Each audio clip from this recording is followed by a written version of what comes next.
Oh.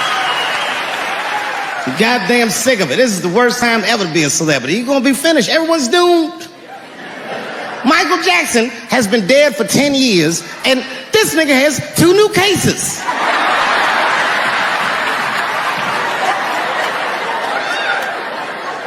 And if you haven't watched that documentary, then I'm begging you, don't watch it.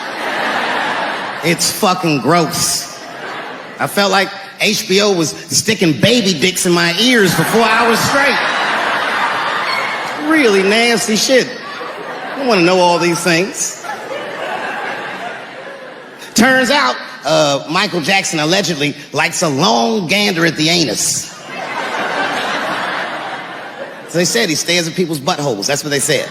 That's how gross the documentary was.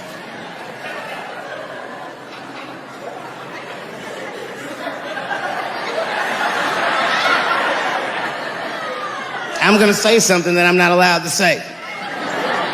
But I gotta be real. I don't believe these motherfuckers. I do not believe it. But let me qualify the statement. I am what's known on the streets as a victim blamer. You know what I mean? Somebody come up to me like, Dave, Chris Brown just beat up Rihanna. I'll be like, well, what did she do?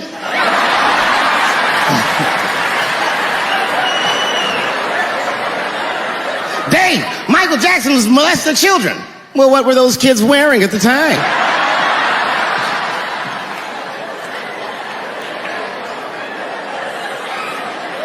I don't think he did it. But you know what? Even if he did do it, you know what I mean? You know what I mean? I mean, it's Michael Jackson. I know more than half the people in this room have been molested in their lives. But it wasn't no goddamn Michael Jackson, was it? This kid got his dick sucked by the king of pop. All we get is awkward Thanksgivings for the rest of our lives.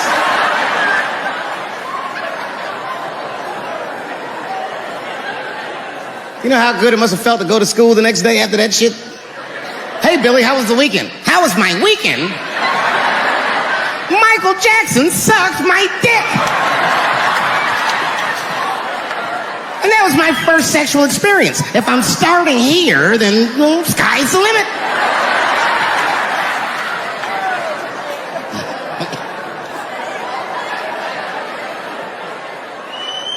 I know it seems harsh, but man, somebody's got to teach these kids. There's no such thing as a free trip to Hawaii. Yeah, he's gonna want to look at your butthole or something.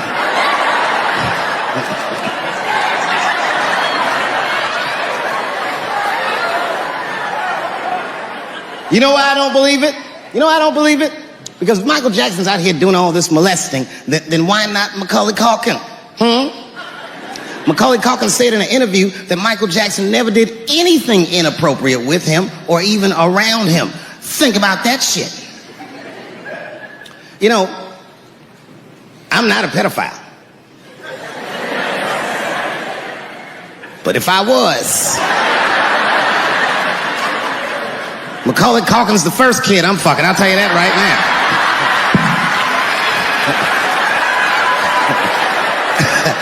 I'd be a goddamn hero. Hey, that guy over there fucked a kid from Home Alone. And you know how hard he is to catch.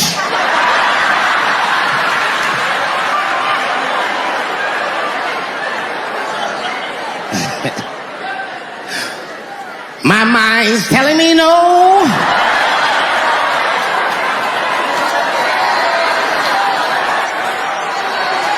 Okay, R. Kelly is different. I mean, you know, if I'm a betting man, I'm gonna put my money on he probably did that shit.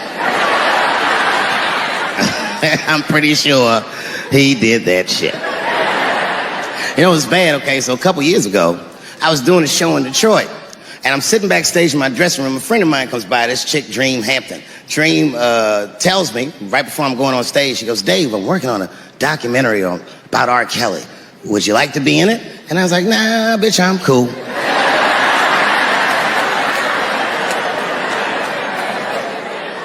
went on stage, I just forgot about the shit. And then 2 years later, the documentary comes out, Surviving R. Kelly. And when it comes out, Dream's promoting the shit, and she keeps bringing me up. She said, I asked Dave Chappelle to be in my documentary, and he said it was too hot for TV. Bitch, I did not say that. It does not even sound like how I talk. Oh, that's too hot for TV? I would never say that shit. But I'm gonna tell you guys why I wasn't in the documentary. There's a very simple reason, and I cannot stress this point enough. The only reason that I didn't do it was because, and it's very important, I don't know this nigga at all. I don't know anything. I don't know anything that they don't tell me about. I don't hang out with this nigga, nothing. So what the fuck do I gotta be in the documentary for? This guy, R. Kelly, got another sex tape out now. Can you believe that shit? This guy makes more sex tapes than he does music. He's like the DJ Khaled of sex tapes. Another one. Like, damn, nigga. It's a lot of tapes. The new one's so bad that they didn't even show it. I've never seen anything like this. The prosecutor in Chicago came out in a press conference and read to the media a transcript of a sex tape. Have you ever heard of such a thing? This nigga read the sex tape. And it was so bad that R. Kelly sounded guilty in the transcripts. It's fucking amazing. 16 times the girl's age was mentioned. Isn't that crazy? This motherfucker is an idiot. He was fucking her like, yeah, this is the best 14-year-old pussy I've ever had in my life. And she was like, you like this 14-year-old pussy? He's like, oh yeah, I love this 14. I'm like, man, you need to shut the fuck up. You gotta give your lawyer something to work with. You're supposed to be on the tape like, this is the best 36-year-old pussy I've ever had in my life. And then your lawyer gonna be like, Your Honor, clearly my client thought that this woman was 36, as he mentioned some 16 times in the tape. They gonna know you lying though, you know what I mean? Everybody knows no such thing as good 36-year-old pussy.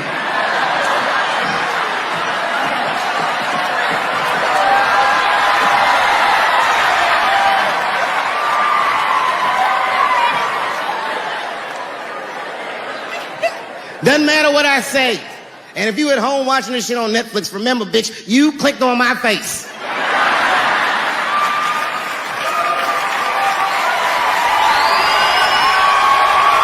I'll tell you another story. Now I'm 18 years old. I'm living in New York City, and I just finished my first road tour, which was a very difficult tour. I'll spare you the details. Now I'm back in New York, but my rent is paid, thank God. And I have $60 to my name, and a woman that I had met in Pittsburgh, a bad Dominican bitch,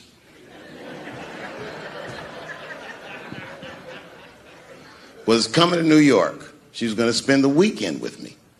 I couldn't wait for her to get there. She was coming that evening. But remember, I only had $60 for a whole weekend to entertain a bad bitch. Now I'm walking through Greenwich Village,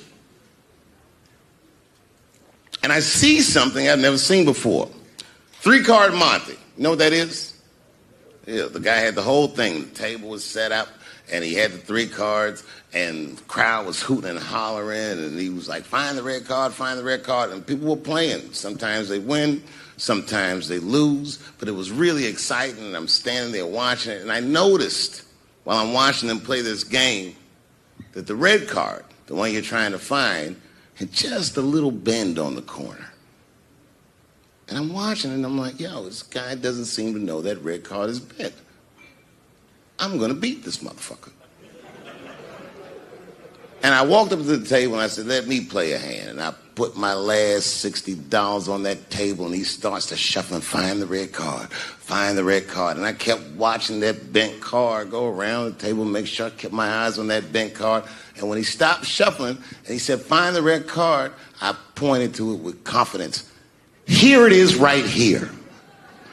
And he flipped it over, and it was black. And he took my money. I couldn't fucking believe that. How did this nigga do that? Was that magic or sorcery? I was confused. So you know what I did? I sat there and I watched him for a real long time play the game. And I realized that all those people who was doing all that hooting and hollering and betting, my God, they were his friends. They were in on the whole thing. I felt so wronged. I felt so stupid. And then the next sucker came up to the table and was about to put his money down. And I said, fuck that, man. Don't put your money there. All these niggas is in on it. It's a trick. And when I said that, the guy that was dealing, and this motherfucker was huge, snatched me up by my collar. Feel how strong he was when he grabbed me. I was a skinny little guy. And he was gonna maul me. And the only reason he didn't, I'm sure, is because he saw the fear in my face. And that fear, he looked at me. I saw his eyes go from hard to soft. He softened. Then he looked at me like the way a father would look at a child. And he said to me, young man, don't ever come between a man and his meal. I never forgot that either. Most niggas would have to run the streets for years to learn a lesson that profound. It took me 2 seconds. Never get between somebody and their paper. Taking a man's livelihood away from him is akin to killing him. Now it's their turn. This is their first nigga lesson, and I'm honored to give it to them. They're gonna pay me for this show. I called my agent. I said, is there anything I can do about this show? And he said, no. Well, fuck you too then. If you want something done right, I guess you got to do it yourself. So I'm not going to the agents. I'm coming to my real boss. I'm coming to you. I'm begging you. If you ever liked me, if you ever think there was anything worthwhile about me, I'm begging you. Please don't watch that show. I'm not asking you to boycott any network. Boycott me. Boycott Chappelle's show. Do not watch it unless they pay me.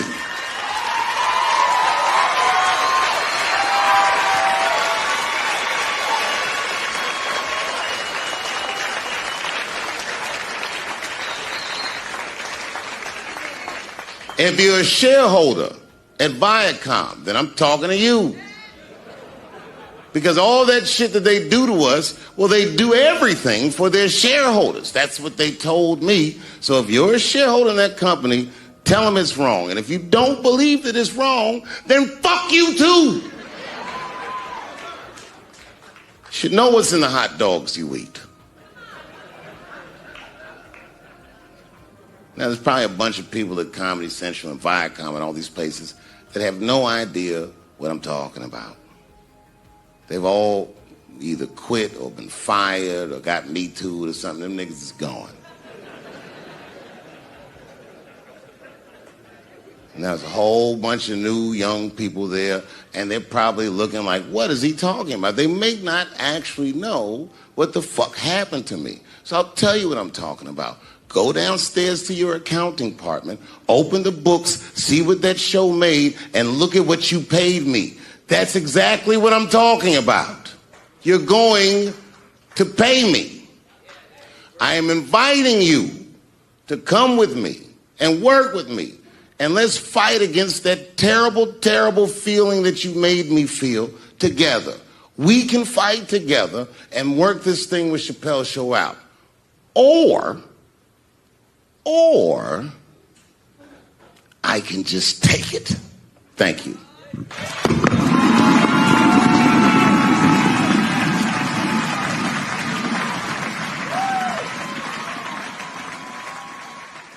Though it's not funny because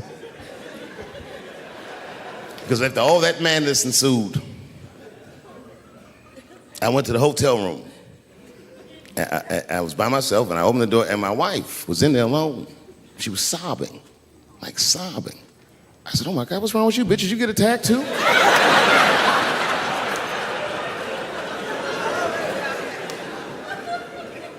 And she's crying. She said, oh my God, David. She said, if you had died tonight, me and the kids would have nothing.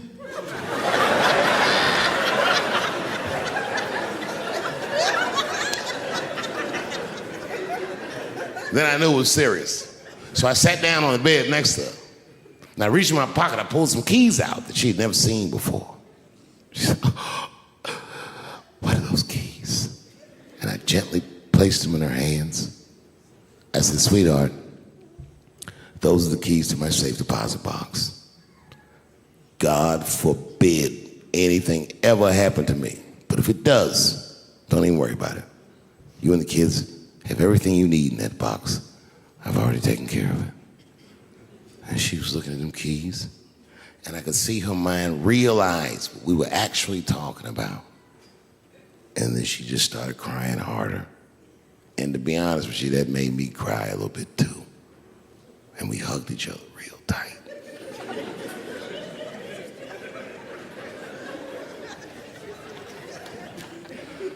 Do you know this bitch looked in the box while I'm alive and well? Who does that? Oh my God. And then she was mad at me. She said, God damn it, David, I opened that box. I said, you did? She said, yes, I did. And there was nothing in there.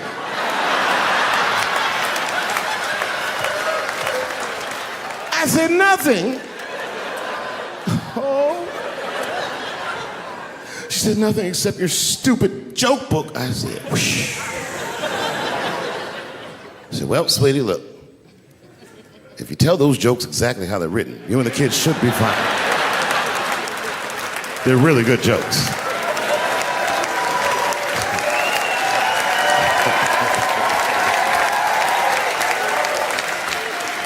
She's like, good jokes? What is this shit? Come join me in my watery grave. No, you got to roll your throat. Join me in my watery grave.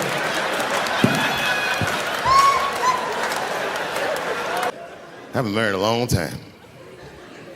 I have, man. You know, I talk a lot of shit about my wife, but I love her very much. In fact, you know, you guys wouldn't believe this about me. I'm a jealous husband. It's true. Yeah, let me tell you something. One time I thought my wife was cheating on me. Yes, nigga, yes. That was one of the worst days of my fucking life. I couldn't take it. And I'm embarrassed about it now, but I can talk about it. You know what I did? It's fucked up, but I did do this. I waited. I waited for her to fall asleep. And when I waited a long time, she's Asian. I couldn't tell if she was asleep or not. I was looking at her.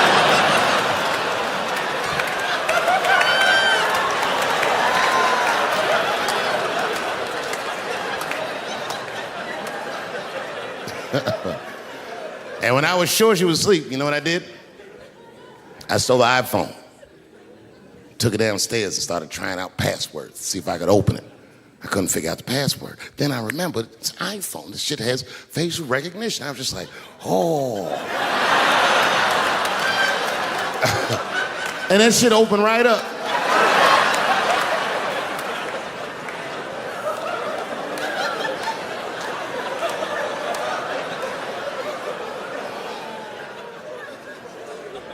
And I saw a text message in there from a fella named Earl. I don't know anybody named Earl. I woke her up out of her sleep. I said, wake the fuck up. Who the fuck is Earl? And she said, David, what are you talking about? Oh, don't you play dumb with me, bitch. I done opened your phone. Who is Earl? And she said, oh my God, David. That's gay Earl from the hair salon. I said, word, what am I, a dummy? How am I supposed to know this nigga is gay? And she was calm. She said, read his text and look at his pictures. I started reading the text. This fella sure does spell girl with a U a lot. And I switched over and looked at his pictures, and I couldn't believe it. This fella looked gay and still pictures. His mouth was open in every shot.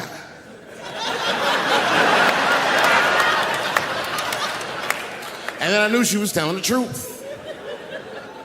And then I felt like dumb. I said, I'm sorry. Okay, I'm sorry. Here, take your phone. I'm sorry, just go back to sleep. I'm sorry, I guess I just been insecure because all this cheating I've been doing. Good night.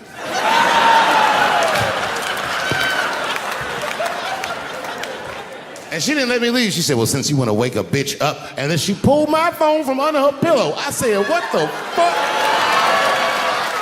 She said, who is this bitch in this picture? I said, how'd you open that phone? She said, it was easy, nigga. All I had to do was mash my nose and go like this, and then open right up. I said, what the fuck? When I see a fellow dreamer, I give them my utmost respect. Even if I don't understand what their dream is. I know a dreamer when I see one. And I've met many powerful dreamers in my life. None more powerful than a man who calls himself Little Nas X. I met this nigga at a party. I had no idea who he was. But the minute he walked in that party, I knew I was in his dream. Everybody in the party was another dreamer. Everyone was famous, but when that nigga walked in, he was dressed like C-3PO. He was shining.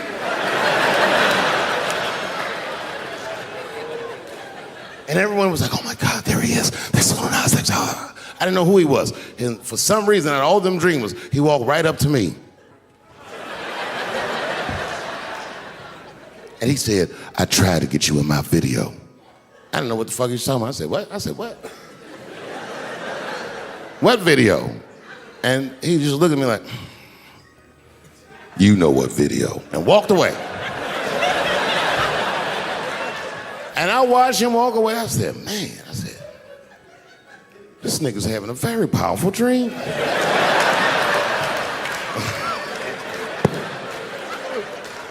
You know what it reminded me of? It reminded me of when we was in grade school. Remember in grade school, the teacher would ask everybody what they want to be? Timmy, what do you want to be when you grow up? And Timmy acted like he had an idea. He'd stand up, he'd say, I want to be a fireman. And the teacher would say, Timmy, that is a beautiful dream. But Timmy didn't mean it. Timmy said he wanted to be a fireman because deep down, Timmy's attracted to fire. And by the time he's 14 years old, this nigga's a full-blown pyromaniac, playing with kerosene and matches like a goddamn expert. And then one night he goes downtown with his buddies, fucking around with fire, and burns a warehouse down. And he doesn't know it, but there's 13 migrant workers from El Salvador, and they're in that motherfucker. They get trapped, and then they die in the fire. Isn't that a tragedy? It was an accident. He's only 14 years old, but he's black. So they try him as an adult. And Timmy ends up spending the rest of his life in jail. Dream deferred. Burp, burp.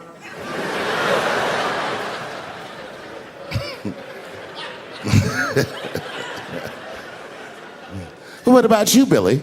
Billy, what do you want to be when you grow up? And Billy stands up and he says, I want to be president of the United States. And the teacher says, oh my God, Billy, that is a wonderful dream. And Billy means that shit. Billy does everything right. That motherfucker gets his grades up. He joins student government. He even does extracurricular activities like show choir just to make his resume look good. He's on track to be president, but junior year he wipes. When he's 16, he gets his girlfriend pregnant and has to drop out of high school to make ends meet. But lucky for him, the local Walmart's hiring. By the time he's 20 years old, this motherfucker makes assistant manager at Walmart. He's the youngest one in the district. He says, oh my God, if I can keep this up for 4 more years, I could be a manager.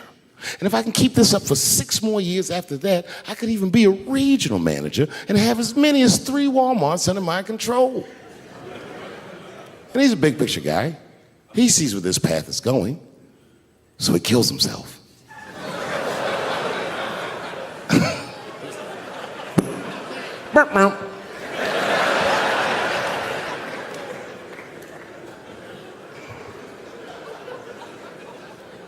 Well, what about you?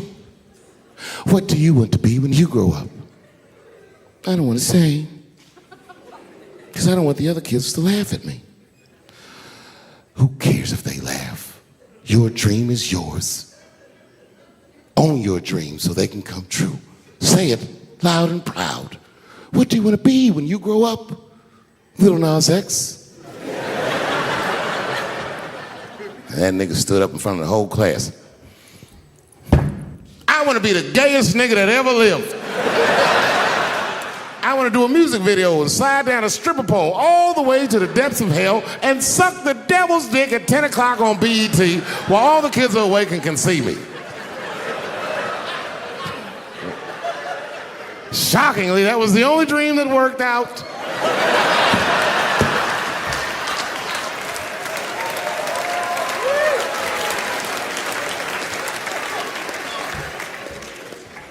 That's why I'm here tonight in the city where I built the dreams that I live. Because I wanted to tell you all that they came true. And I wanted to thank you all for making the man that I am today.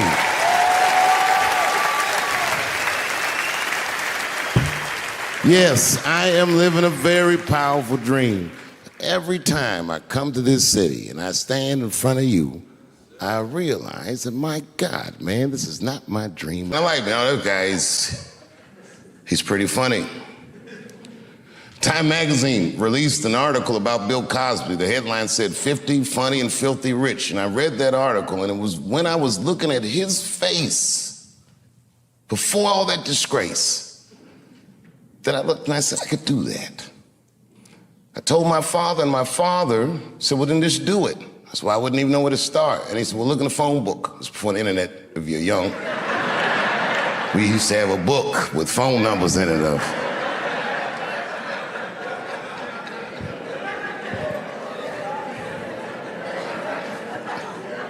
My father found for me the local comedy club in Washington, D.C. I called him. I found out when open mic night was. And I started to go there on Tuesday nights, just watch. And then one night I went on a weekend. I would get my money together and I would go to this comedy club and I would just watch these comedians. And sometimes they would talk to me. And I told one of the comedians after a show one night, I said, man, I really want to try to do this. And he said, if you want to be a good comedian, you should know how to act. I said, why? He says, then explain it. I said, okay, and I told my parents, and this is how I came to find out about Duke Ellington, my mother. She said, there's a place you can go where you can learn to act right here in Washington. It's like high school. I said, you mean I would get out Eastern?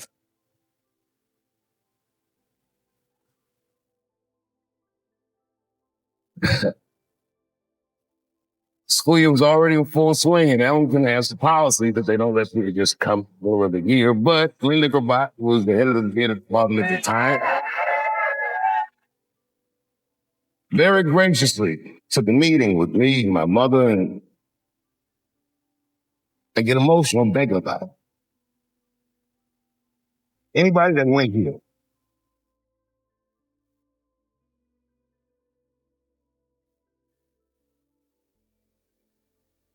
remember what it was first like? When you first walked in the door, and it was in the afternoon, and everyone was in their arts classes, and the girls had tutus on, and everyone was weird and walking around the hallway like you weren't sure where anyone was supposed to be, and you could hear people practicing their horns and shit all through the hallways. There was art bouncing off the walls. The minute I walked through the door, there was a gallery of all these children's work, and these pictures were amazing.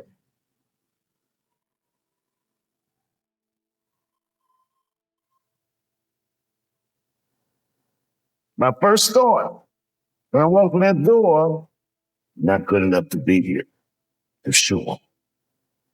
Miss Grabat sat me down, she told me about the school, and you remember Miss Grabat, she was very businesslike, but also very warm. She was intimidating, palpably kind. She was a paradox of a human being. Gave me a date for an audition. And mother said, okay, Dave, it's on you. Now, Those of you who know me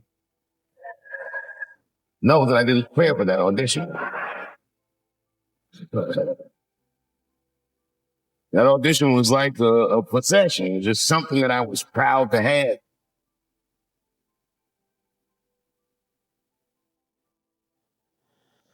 But the days got close, I'm like, oh my God, I gotta get something together. I didn't even know how to do an audition. I'd never done it before. So I went, I said, what do I need? They said a monologue. So I looked up monologue. And I went to the library, the MLK library, this huge library, so I got to find something. And I found a piece, one of those yellow script books. It was a monologue by Mark Twain called Judge and Spirited Woman. I learned it in a night. Not hard for me to memorize things. The next day, it was Saturday, I think, and I came to the school, and they auditioned for the original theater to down at the School of the Arts. And all the department heads sat in here, your lights in your eyes, and there's a bunch of kids who already go to the school who come on Saturday just to see who might be coming. I talked to all these kids before I went in, and these kids were nothing like the kids in here. They were like them, but they were different. They're weird, funny, self-deprecate, things like this. And I remember I came out on stage and I did my audition, and it was like 10. I rose up in the beginning, started, waiting and messing up. Started again. Was nervous and scared. And in the middle of the audition, in the middle of the monologue, one of the teachers, Fred Leeds, he said, Fred Leeds, he goes, okay, that's enough. I said, well, there's still a little more. He goes, no, that is enough. He said, nah.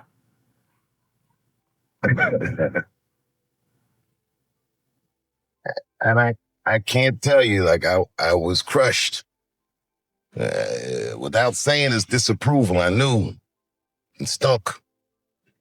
And I was right. When I walked in here, I knew I wasn't good enough to go to this school.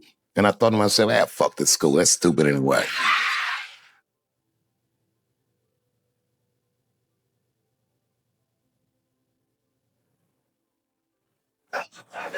The first year theater, there's a question that they ask students from time to time. And it's a make or break question. And when you ask this question, you don't know. And the question is this. They say, why do you want to act? Now, if you say anything like, I want to be a star, you're not going to get in. I didn't know that. And I figured I already blew the audition, so I told him the truth. He said, why do you want to act? I don't. That's what I said. And they said, well, then why are you here? I said, because I want to be a comedian, and some comedian told me that if I want to be a good comedian, I need to learn how to act. And the teachers look at each other and go, thank you very much, and I left. And I was walking down the hallway, kicking rocks.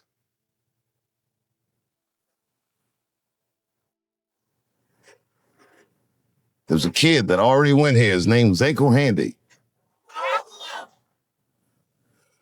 And Ego said, hey, man, I listened to them talking about you. I said, you did? He said, you're in. I said, what?